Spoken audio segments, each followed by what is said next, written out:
আসসালামু আলাইকুম। আজ ১৩ এপ্রিল সোমবার। বিশেষ সংবাদ পড়ছি আমি গাজী আব্দুর রশিদ। শুরুতে সংবাদ শিরোনাম। হরমুজ প্রণালীতে নৌ অবরোধ ও ইরানের বিরুদ্ধে সামরিক হামলার হুমকি ট্রাম্পের। হরমুজ প্রণালীর দিকে সামরিক জাহাজ অগ্রসর হলে তা যুদ্ধবিরতির লঙ্ঘন, আইআরজিসি। হরমুজ প্রণালীর চাবি এখন আমাদের হাতে, সর্বোচ্চ নেতার উপদেষ্টা। ইসরায়েলকে আর নিরাপদ মনে করছে না ইহুদিরা, ইসরায়েলি গণমাধ্যম। এবারে বিস্তারিত। মার্কিন প্রেসিডেন্ট ডোনাল্ড ট্রাম্প নতুন করে হুঁশিয়ারি দিয়ে বলেছেন, হরমুজ প্রণালী দিয়ে প্রবেশ বা বের হওয়া যে কোনো জাহাজ অবরোধ করার প্রক্রিয়া অবিলম্বে শুরু করবে মার্কিন বাহিনী। ট্রাম্প নিজের মালিকানাধীন সামাজিক যোগাযোগ মাধ্যম ট্রুথ সোশ্যালে দেয়া এক পোস্টে বলেন, ইরানের সঙ্গে দীর্ঘ আলোচনায় বেশ কিছু বিষয়ে অগ্রগতি হলেও মূল ইস্যু পারমাণবিক কর্মসূচি নিয়ে কোনো সমঝোতা হয়নি। ট্রাম্পের ভাষ্য অনুযায়ী ইরান হরমুজ প্রণালী খোলা রাখার প্রতিশ্রুতি দিলেও বাস্তবে তা পালন করেনি, বরং প্রণালীতে মাইন থাকার আশঙ্কা তৈরি করে জাহাজ চলাচলকে ঝুঁকির মুখে ফেলেছে, যা বিশ্ব বাণিজ্য ও জ্বালানি সরবরাহে উদ্বেগ সৃষ্টি করেছে। এই পরিস্থিতিতে তিনি ঘোষণা দেন, যুক্তরাষ্ট্রের নৌবাহিনী শীঘ্রই হরমুজ প্রণালীতে প্রবেশ ও বহির্গমনকারী সব জাহাজের উপর নজরদারি এবং কার্যত অবরোধ আরোপের প্রক্রিয়া শুরু করবে। একই সঙ্গে তিনি সতর্ক করে দেন, যুক্তরাষ্ট্র বা বেসামরিক জাহাজের উপর কোনো হামলা হলে তার জবাব কঠোর সামরিক শক্তি দিয়ে দেয়া হবে। ট্রাম্পের ঘোষণার পর মার্কিন সামরিক বাহিনীর সেন্ট্রাল কমান্ড এক বিবৃতিতে জানিয়েছে, ১৩ এপ্রিল থেকে তারা ইরানের ওপর নৌ অবরোধ কার্যকর করতে যাচ্ছে। প্রেসিডেন্টের ঘোষণা অনুযায়ী ওই দিন সকাল ১০টা থেকে ইরানি বন্দরগুলোতে আসা যাওয়া করা সব ধরনের নৌ চলাচল বন্ধ করে দেয়া হবে। ইসলামী বিপ্লবী গার্ড বাহিনী সতর্ক করে বলেছে, হরমুজ প্রণালী দিয়ে কোনো সামরিক জাহাজ চলাচলের চেষ্টা ২ সপ্তাহের যুক্তরাষ্ট্র ও ইরান যুদ্ধবিরতির লঙ্ঘন হিসেবে গণ্য হবে। গতকাল রাতে এক বিবৃতিতে আইআরজিসি জানায়, এ ধরনের কোনো লঙ্ঘনের ক্ষেত্রে তারা দৃঢ় ও সিদ্ধান্তমূলক জবাব দেবে। বিবৃতিতে বলা হয়, শত্রুপক্ষের কর্মকর্তার মিথ্যা দাবির বিপরীতে হরমুজ প্রণালী বুদ্ধিদীপ্ত নিয়ন্ত্রণ ও ব্যবস্থাপনার অধীনে খোলা রয়েছে। নির্দিষ্ট নিয়মের আওতায় বেসামরিক জাহাজগুলো এই কৌশলগত জলপথ ব্যবহার করতে পারবে। তবে বিবৃতিতে জোর দিয়ে বলা হয়, যে কোনো অজুহাত বা পরিচয়ে হরমুজ প্রণালীর দিকে অগ্রসর হওয়া সামরিক জাহাজের কার্যক্রম যুদ্ধবিরতির লঙ্ঘন হিসেবে বিবেচিত হবে এবং এর জবাবে কঠোর পদক্ষেপ নেওয়া হবে। এই সতর্কতা এমন সময়ে আসে যখন মার্কিন সেন্ট্রাল কমান্ড সেন্টকম দাবি করে যে যুক্তরাষ্ট্রের ২টি জাহাজ ইউএসএস ফ্রাঙ্ক পিটারসন এবং ইউএসএস মিখাইল মার্ফি হরমুজ প্রণালী অতিক্রম করেছে, যা নাকি প্রণালীকে সমুদ্রের মাইন মুক্ত করার বৃহত্তর মিশনের অংশ। তবে ইরান এই দাবি অস্বীকার করে বলেছে, কোনো মার্কিন সামরিক জাহাজ হরমুজ প্রণালী অতিক্রম করেনি। ইসলামী প্রজাতন্ত্র ইরানের সর্বোচ্চ নেতারা আন্তর্জাতিক বিষয়ক উপদেষ্টা জোর দিয়ে বলেছেন, আজ হরমুজ প্রণালীর চাবি ইরানের হাতে রয়েছে। তাসনিম সংবাদ সংস্থার প্রতিবেদনে বলা হয়েছে, ইসলামী বিপ্লবের নেতারা আন্তর্জাতিক বিষয়ক উপদেষ্টা আলী আকবর বেলায়েতি ইরান ও যুক্তরাষ্ট্রের মধ্যে ইসলামাবাদে অনুষ্ঠিত আলোচনার প্রতি ইঙ্গিত করে এক্স প্ল্যাটফর্মে লিখেছেন, ইসলামাবাদ আলোচনা ইরানের কূটনীতির ইতিহাসে একটি অভিন্ন নীতি রয়েছে, আর তা হল প্রিয় ইরানের সুরক্ষা। হরমুজ প্রণালীতে যুক্তরাষ্ট্রের নৌ অবরোধের অংশ নেয়ার বিষয়ে ট্রাম্পের দাবি প্রত্যাখ্যান করেছে যুক্তরাজ্য।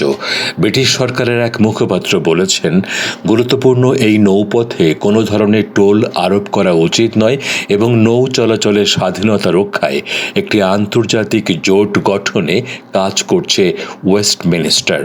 এদিকে অস্ট্রেলিয়ার প্রধানমন্ত্রী অ্যান্থনি আলবানিজ ঘোষণা করেছেন, ইরানের বন্দরগুলোতে নৌ অবরোধ সামরিকভাবে অংশ নেয়ার জন্য যুক্তরাষ্ট্রের পক্ষ থেকে কোনো আনুষ্ঠানিক অনুরোধ দেশটি পায়নি।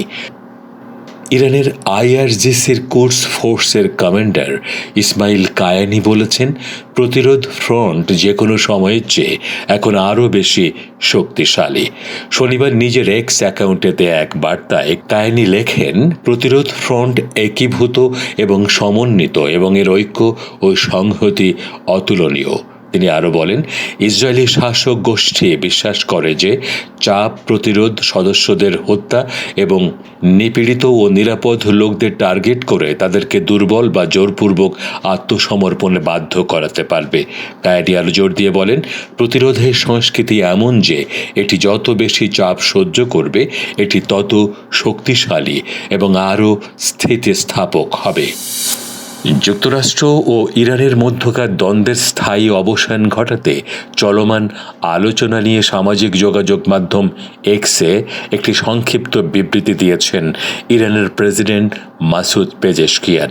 বিবৃতিতে তিনি বলেন, যদি মার্কিন সরকার তাদের কর্তৃত্ববাদী অবস্থান ত্যাগ করে ইরানি জাতির অধিকারের প্রতি সম্মান প্রদর্শন করে তাহলে অবশ্যই সমঝোতায় পৌঁছানোর পথ খুঁজে পাওয়া যাবে। ইরানের পার্লামেন্ট স্পিকার ও আলোচক দলের প্রধান মোহাম্মদ বাকের কলিবফ বলেছেন, মার্কিন যুক্তরাষ্ট্র ইরানের যুক্তি ও নীতিমালা বুঝতে পারলেও তারা আস্থা অর্জনে ব্যর্থ হয়েছে। ইসলামাবাদ আলোচনায় ইরান সদিচ্ছা নিয়ে এলেও অতীতের যুদ্ধের অভিজ্ঞতার কারণে তাদের মধ্যে সংশয় রয়েছে। ইরান ভবিষ্যতের জন্য ভালো প্রস্তাব দিলেও যুক্তরাষ্ট্র সেই আস্থা গড়ে তুলতে পারেনি। সামাজিক যোগাযোগ মাধ্যম এক্সে দেয়া এক বিবৃতিতে কলিবফ উল্লেখ করেন, মিনাব 168 নামক ইরানি প্রতিনিধি দল একাধিক অগ্রগামী ও গঠনমূলক উদ্যোগ উপস্থাপন করেছিল, তবে আলোচনার এই পর্ব শেষে বিপক্ষ দল ইরানি প্রতিনিধি দলের আস্থা অর্জন করতে পারেনি। কলিবফ আরও লেখেন, আমরা সদিচ্ছা ও ইচ্ছা শক্তির কথা আগেই জানিয়েছিলাম, কিন্তু পূর্ববর্তী দুটি যুদ্ধের তিক্ত অভিজ্ঞতার কারণে আমাদের বিপক্ষ দলের প্রতি আস্থার ঘাটতি রয়েছে। আমেরিকা এখন সিদ্ধান্ত নিতে পারে যে তারা আমাদের আস্থা অর্জন করতে চায় কি না। তিনি বলেন, ইরান কূটনীতির পাশাপাশি প্রয়োজনে শক্তির পথও বিবেচনা করে এবং 40 দিনের জাতীয় প্রতিরক্ষার অর্জন সুসংহত রাখতে বদ্ধপরিকর। রাশিয়ার বিশিষ্ট সুন্নি আলেম ও মুফতি বলেছেন, মুসলিম উম্মার ও মহানবীর আদর্শের পথে মহান শহীদ আয়াতুল্লাহ সৈয়দ আলী হুসেইনি খামেনি ইতিহাসে একজন সাহসী নেতা ও প্রকৃত বীর মানুষ হিসেবে অমর হয়ে থাকবেন। কেবি হজরত নামের এই বিশিষ্ট রুশ সুন্নি আলেম ও মুফতি ইরানের ইসলামী বিপ্লবের মহান নেতা আয়াতুল্লাহিল উজমা সৈয়দ আলী খামেনি শাহাদাতের 40 বা চেহলাম উপলক্ষে বলেছেন, মহানবী মুহাম্মদ সাল্লাল্লাহু আলাইহি ওয়াসাল্লামের মহান নাতির মতোই মুসলিম বিশ্বের এই মহান নেতা শাহাদাতের পথ বেছে নিয়েছেন এবং হীনতা, অপমান ও আত্মসমর্পণকে প্রত্যাখ্যান করে শত্রুর মোকাবেলায় রুখে দাঁড়ান ও মহান শাহাদাতের মর্যাদা লাভ করেন। মহান আল্লাহ কেবল নির্বাচিত ও বিশ্বস্ত বান্দাদেরকেই শাহাদাতের মর্যাদা দান করেন এবং ইরানের সর্বোচ্চ নেতা এই খোদাই পুরস্কার পেয়েছেন। দখলদার ইসরায়েলের গণমাধ্যম এই সত্যতা স্বীকার করেছে, ইসরায়েলি জনগণের দৃষ্টিতে সেখানে আর নিরাপত্তা নেই এবং ইসরায়েল পতন ও অবক্ষয়ের পথে রয়েছে। ইসরায়েলি টিভি চ্যানেল 15 জানিয়েছে, তারা ইসরায়েল ছেড়ে যাচ্ছে, তারা আর লজ্জা পাচ্ছে না, বরং এই সপ্তাহেই সামাজিক যোগাযোগ মাধ্যম ভরে গেছে ইসরায়েল ত্যাগ নিয়ে নানা পোস্টে। মানুষ লিখছে, শীঘ্রই আমরা এখানে থাকব না, আমাদের থামানোর চেষ্টা করবেন না, চলে যাওয়ার জন্য আমাদের অনেক কারণ আছে। ইসরায়েলে বসবাসকারীরা আরও বলছে, নিরাপত্তা, অর্থনীতি এবং মানসিক দিক থেকে পরিস্থিতি সত্যি কঠিন হয়ে গেছে। মানুষ আর ত্যাগ স্বীকার করতে রাজি নয়, কারণ তারা আর বিশ্বাস করে না যে তারা সঠিক কিছুর জন্য ত্যাগ করছে। টিভি চ্যানেলটির মতে অধিকাংশ ইসরায়েলি আর ইসরায়েলকে নিজেদের মাতৃভূমি বা জাতীয় আবাস হিসেবে বেছে নিচ্ছে না। মানুষ এখানে বসবাসের চেয়ে এখান থেকে পালিয়ে যেতে বেশি পছন্দ করছে। পরিস্থিতি মোটেও ভালো নয়। আমরা একটি অভ্যন্তরীণ ও সামাজিক ভাঙনের সাক্ষী হচ্ছি। আর এর সাথে এখনকার মতো শেষ হচ্ছে